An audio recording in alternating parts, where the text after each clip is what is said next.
టీటీడీకి డబ్బులు ఏదైతే వస్తాయో డబ్బులు 10% మించి ప్రైవేట్ బ్యాంకుల్లో జమ చేయకూడదు. ఇది రూల్. ప్రైవేట్ బ్యాంకుల్లో టీటీడీ డబ్బులు 10% మించి జమ చేయకూడదు. This is the rule in TTD.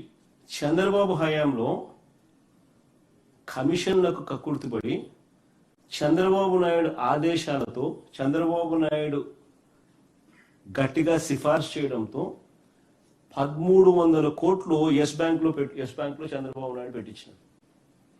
Yes బ్యాంకులో, ప్రైవేట్ బ్యాంకులో 1300 కోట్లు పెట్టించినాడు.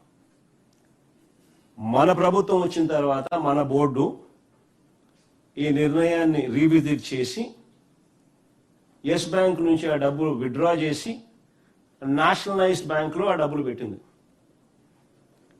పెట్టిన 3 నెలలకు ఎస్ బ్యాంక్ కొలాప్స్ అయింది. చెప్పండి స్కామ్ ఎక్కడ? ఆ డబ్బులు తీసిన 3 నెలలకు ఎస్ బ్యాంక్ కొలాప్స్ అయింది ఆన్ దేర్ ఓన్ కౌంట్.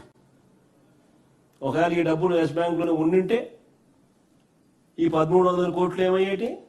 మరి ఏది స్కీము?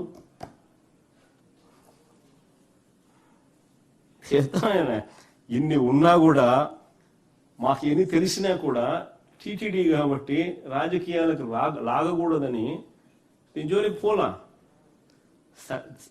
సరిదిద్దినాం, ప్రాబ్లమ్స్ సాల్వ్ చేసినాం, సరిదిద్దినాము, ఆ తప్పులు జరగకుండా చేసినాం, కానీ రాజకీయాలు చేయలే. ఎందుకంటే మన దేవుణ్ణి మనం అపాస్పాలు చేసినట్టు అవుతుంది అనే ఉద్దేశంతో చేయలే. ఇప్పుడు వీళ్ళు చేసేటి చూస్తూ ఉంటే అసలు ఏమి చేయకపోయినా కానీ మంచి చేసే కార్యక్రమం జరిగినా దాన్ని వక్రీకరిస్తే వీళ్ళు రివర్స్ అబద్ధాలు చెప్తూ చేస్తే కార్యక్రమాలు చూస్తూ ఉంటే అది చేసినవి ఇంకా నేను ఇంకా రాజకీయం చేయక వదిలేసినాం. దేవుంది కదా అని. మన రాజకీయాలు చేస్తే దేవుడు అమాస్పాలు అవుతాడని చెప్పి